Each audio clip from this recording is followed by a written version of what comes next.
exhilarating, it is electrifying, it is completely exhausting for all of us, but there's really nothing quite like it. If I can set the example, if I can motivate others to do it, then they're going to want to rise to the occasion. To see these people being so passionate about what they do, loving what they do, it's great for our students to see that and how, you know, that can maybe be them someday.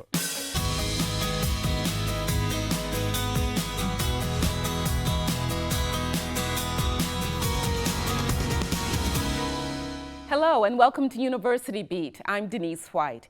In case you haven't read a newspaper, listened to the radio, watched television, been online, or talked to somebody for the past few months, we are in the process of choosing our next president. Campaigns are complicated affairs. They're long, expensive, and full of logistical challenges. Some students from USF St. Petersburg recently got an up-close look at the inside workings of presidential campaigning. Our Mark Schreiner traveled with them to New Hampshire. Politics up here are crazy. The people are so much more intensified with it. They're so much more knowledgeable. It's a whole different ballgame. It's the Super Bowl, so to speak, up here. 23 students found out firsthand just how intense New Hampshire's first-in-the-nation primary is, and they did it thanks to a University of South Florida St. Petersburg class called Road to the White House. It is exhilarating, it is electrifying, it is completely exhausting for all of us, but there's really nothing quite like it. It's the third time McCausland has brought a class to the Granite State. In addition to learning about the political process, they find out how a state with about the same number of registered voters as Hillsborough County has come to play such a major role in determining the next president. It's a very special place. The students learn about grassroots organizing and retail politics, and they get to see their candidates up close and personal, answering questions from voters. During the 10-day trip, students attended multiple rallies and campaign stops. Many of them met not just their own candidates, but others as well. Emily Hughes was working the phones for Jeb Bush at his Manchester headquarters when the former Florida governor stopped by. What has been the coolest thing you think so far? Seeing him. I've gotten to talk to him firsthand, just ask him questions straight up. I didn't know that much about politics, and I knew a lot about people, though, and I get a good vibe from Jeb, and the more I talk to him, the more I feel comfortable in my vote for him. Being able to get into that kind of intimate situation with each candidate really helps you get past how the media portrays them, and playing the same clips over and over and over again, you can really just talk with them. But it wasn't all about meeting candidates and other celebrities or being interviewed by reporters from around the world. The students were really there to work, reaching out to voters on the phones. This is Victor with Hillary for New Hampshire, and we wanted to remind you that to vote on February 9th. At the polls and door to door. I took on the approach of like, hey, when they knock on that door, I want them to see like how excited I am for Hillary, instead of like, hey, I'm doing this campaign and I hope I can get your vote. They weren't all political science students either. Victor Sims is studying psychology and was able to put some of those lessons to work. Like, I would first try to get them talking about, what they're looking for. And then if I can like relate, something that they say to like Hillary Clinton's campaign, then I'll like, hey, Hillary, does this, or Hillary does that, or, I, tell personal stories on why I support Hillary Clinton specifically. While Election Day was sunny and cold, the day before brought a surprise for the students. Snow, and lots of it. Going out and canvassing has been a little rough. I think we were prepared clothes-wise. I don't think I was prepared mentally for the weather. Seniors Alyssa Winston and Samantha Kendall worked for Senator Bernie Sanders. And that's part of the reason why we're out here today, just reminding people to get out and vote for Bernie, because while we are ahead, we still want to make sure that we stay ahead. For Kendall, one particular night of the trip stands out. Chris Matthews took us with him, and we sat down at a table with him and had a really awesome conversation with him. And I also met Madeleine Albright, and then that same night I got a tattoo of the state of New Hampshire because I love it so much.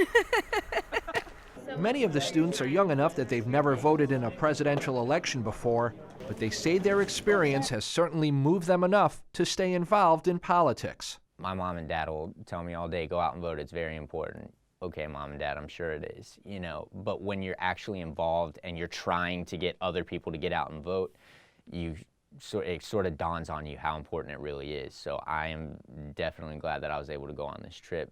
And while McCausland hopes the students continue working on their campaigns through the Florida primary, what she really wants is for them to stay civically engaged. And so ultimately I would like to see them become involved, you know, and to be volunteers later on, to certainly to make sure they never let an election go by and not vote. I think that would be tragic. For University Beat, I'm Mark Schreiner. Primaries in New Hampshire and South Carolina and caucuses in Iowa and Nevada have been decided. The nation's political attention now focuses elsewhere, including, it turns out, right here. A rally for Republican frontrunner Donald Trump packed the USF Sun Dome earlier this month, and Trump won't be the only politician visiting Florida during the coming weeks. On March 15th, the state has one of the nation's first and largest winner-take-all primaries. On the Democratic side, 246 delegates will be at stake and 99 delegates up for grabs among the Republicans. USF political science professor Susan McManus is one of Tampa Bay's most quoted political analysts. She says Florida plays a big part, not only in picking the party nominees, but also in determining the eventual winner. Florida is the nation's premier swing state. And how do we define a swing state? Two characteristics. One is that the state almost repeatedly votes for the winning candidate, ultimately. And that's been true in Florida since 1964. Only once has Florida not gone as the nation goes. And then secondly, it has demographic diversity. And there's no state whose race and ethnicity better mirrors the nation at large than Florida, particularly in the percentage of Black voters and Hispanic voters. And breaking it down further, McManus says no Florida county is more reflective of the entire state than Hillsborough County. Because it has geographical diversity, rural, urban, suburban. It has tremendous age diversity. It has racial and ethnic diversity reflective of the state's population overall. And it's very competitive in terms of party registration. All of the ingredients for what reflects Florida.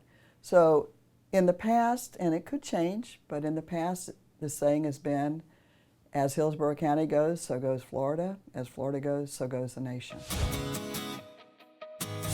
We talk a lot on University Beat about the research done at USF, and it can be easy to think of research in the abstract, theoretical, and often impersonal. But for one Bay Area man, a war veteran, the work being done here is extremely personal. It has helped him stay connected to his children, his mate, and his lifestyle. Hedel Gandhi reports. Rick Cicero and his fiancée Lynn live for adventure, jumping out of planes, kayaking on the water, firing shots at the gun range. It's all part of their love for life and for each other. He is one of the most kind-hearted, generous people I know. She motivates me in ways that no one could ever imagine.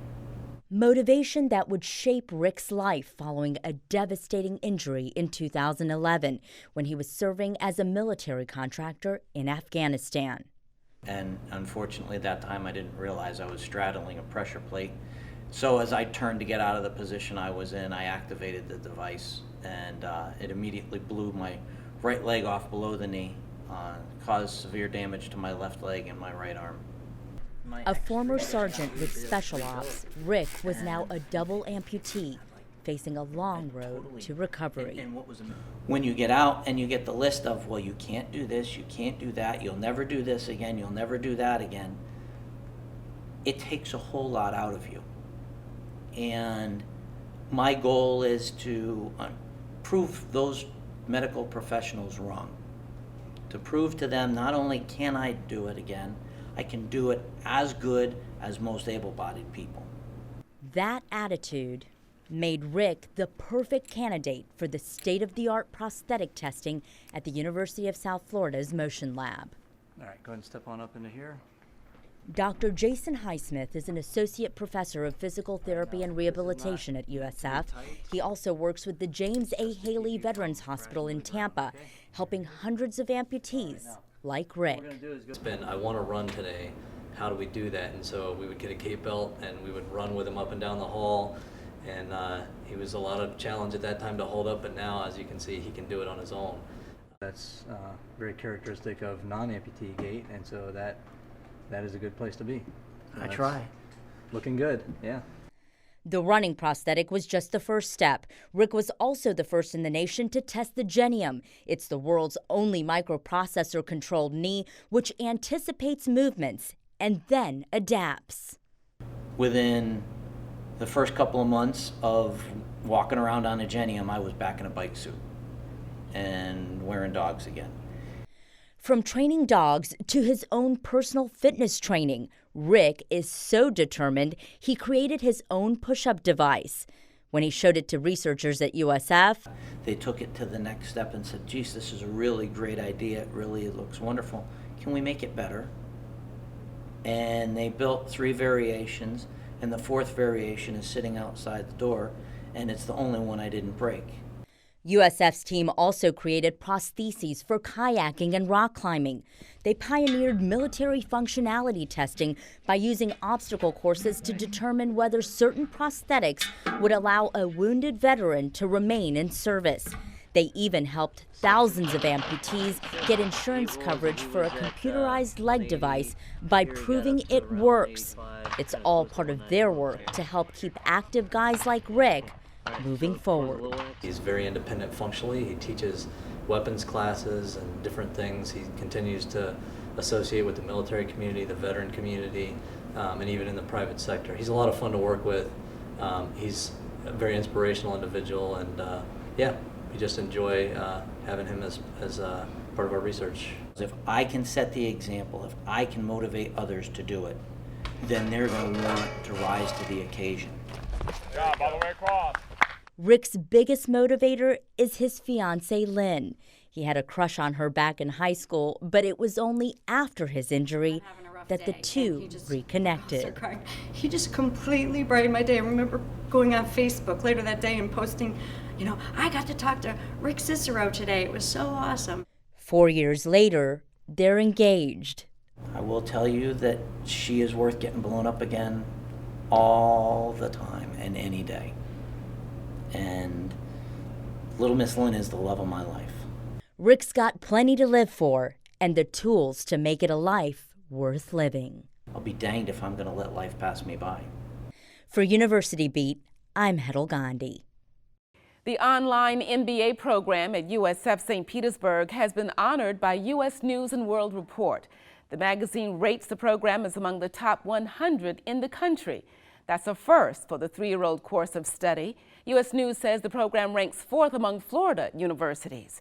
USF St. Petersburg offers several options to its MBA candidates, including obtaining the degree completely online or through a combination of online and classroom courses. The Portuguese word historias. It means history, and it is the focus of a collection of works by Brazilian artists now at the USF Contemporary Art Museum. The display includes photographs, paintings, textiles, and film. And in the words of curator Noel Smith, it shows a deep connection between the artists and their home. This exhibit is about the homeless. So she went to a homeless shelter in the northeast of Brazil, which is traditionally a very poor area, set up in a soup kitchen, met a lot of homeless people, invited them to sit for portraits and talk about their lives. She then asked them how they wanted to be seen by society. In other words, she's asking them, first of all, to participate in a kind of reinvention of themselves, and also to create a face that they felt would be dignified and would be accepted by society, because one of the huge problems is how badly they're treated.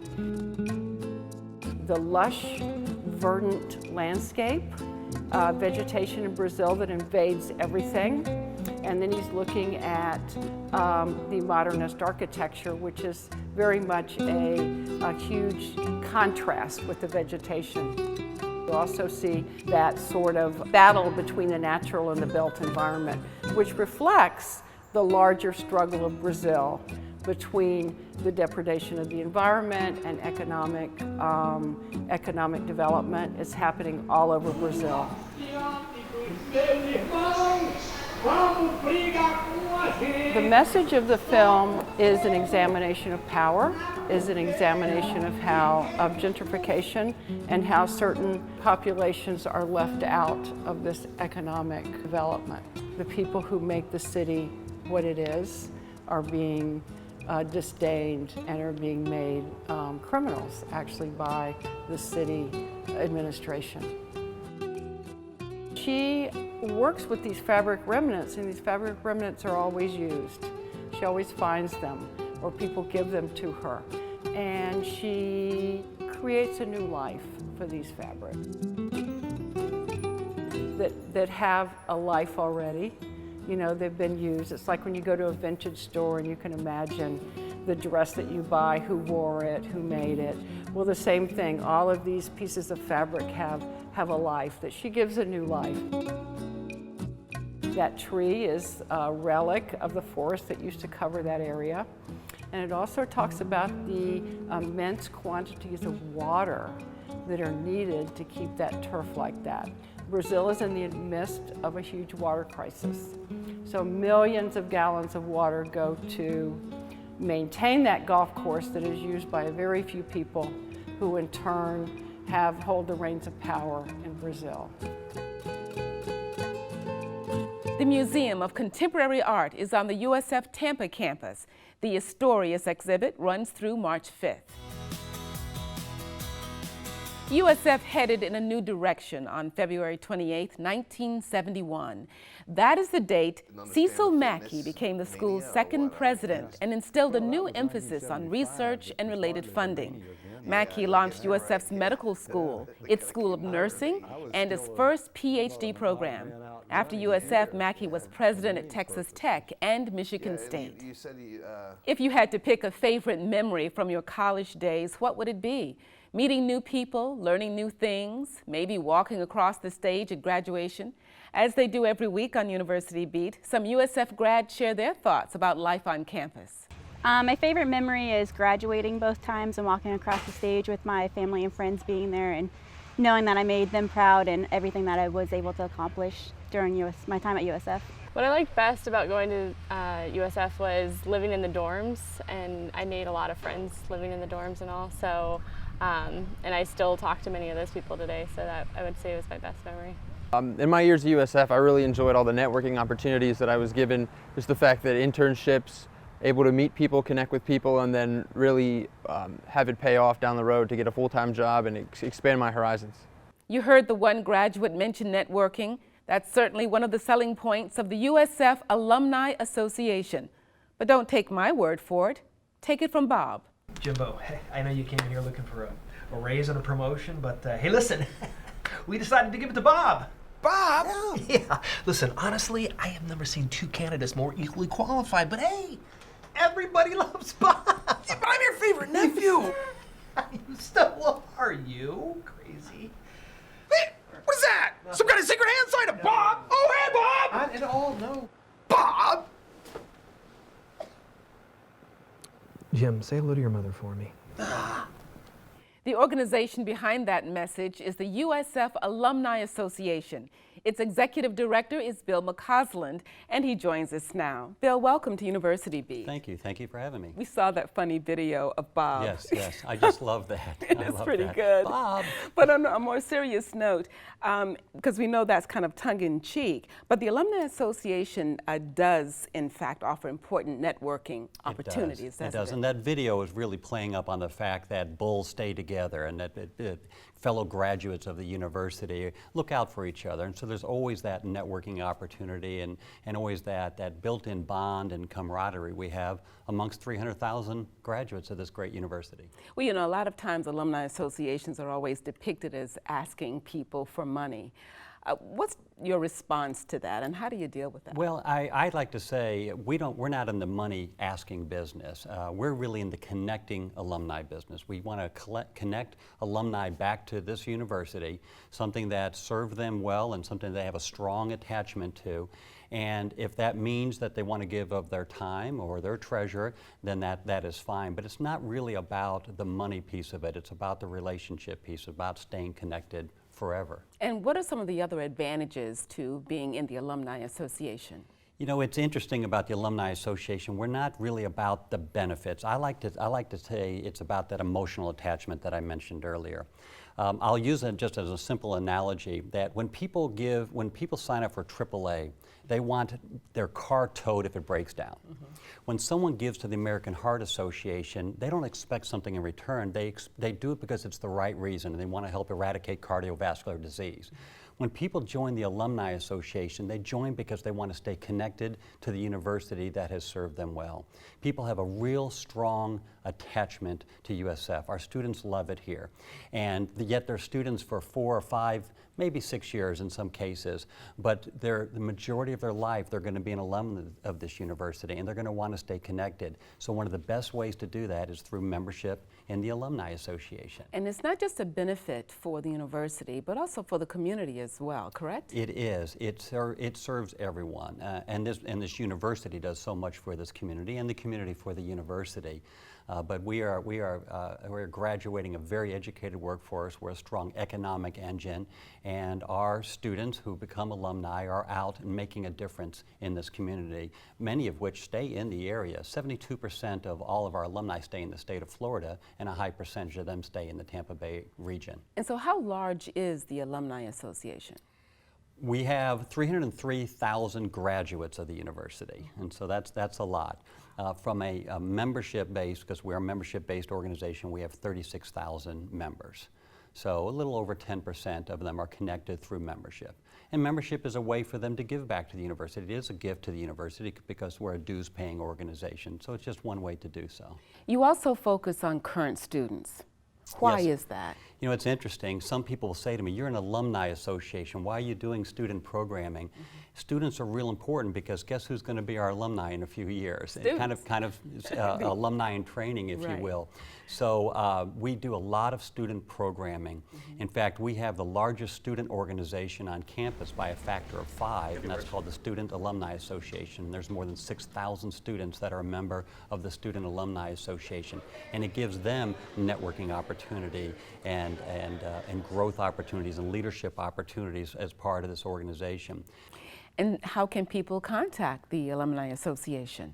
Well, you can always contact, well, first of all, we have an alumni center, the Gibbons, Sam and Martha Gibbons Alumni Center, which is the permanent home for all alumni on campus. And so whenever, we always encourage alumni, whenever you come back to campus, stop by the Alumni Center, stop by and see us.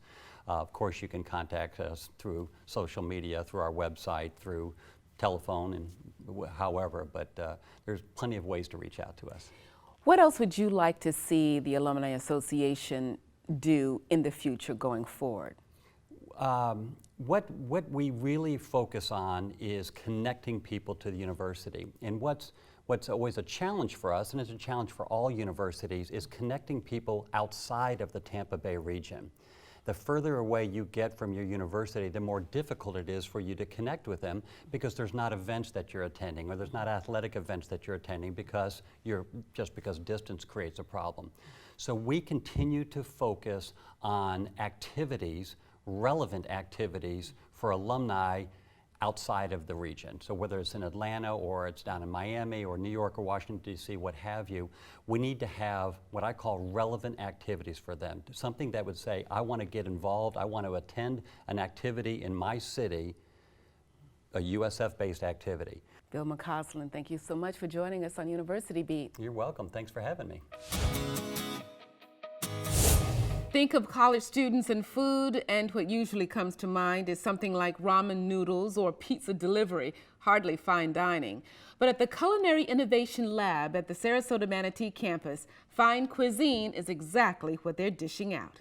This is the key move right here when you're making pasta, is to pleat it like that. Okay, I'll do it again. Napkin almost. It sounds simple, but it allows me to work a dough or pasta strand that's 8 feet long. But making pasta is just one of the skills that students learn at the lab. It's a place where future chefs get real life and hands-on experience in all aspects of hospitality, even brewing beer. I think they were surprised on how much work was involved in running a brewing facility. how much attention to detail, how much science was involved. It wasn't just all fun and games, and they saw how a lot of these people were just, it's great for our students to see these people being so passionate about what they do, loving what they do. It's great for our students to see that, and how, you know, that can maybe be them someday, or it's powerful. You might study something from a book, you know, about how to make a red wine demi or the different sauces. But you're not going to remember if you don't do it. You learn by doing, especially in our practice, in our industry of hospitality and restaurant management and hotel tourism. You're not going to learn these practices as well just from a book. You have to do it. Joe Askren is a former instructor at the acclaimed Le Cordon Bleu College of Culinary Arts. He says that having hands-on experience is key for students in landing a job after graduation. University Beat is going on break. We'll be back with a new edition on March 27th. In the meantime, you can find shows you may have missed or perhaps want to watch again on YouTube and on our Facebook page by searching University Beat TV. You can also follow us on Twitter and Instagram. Our website is universitybeattv.org. And if there's a story about the University of South Florida you'd like to see us cover, let us know. Our email address is ubeat@wusf.org.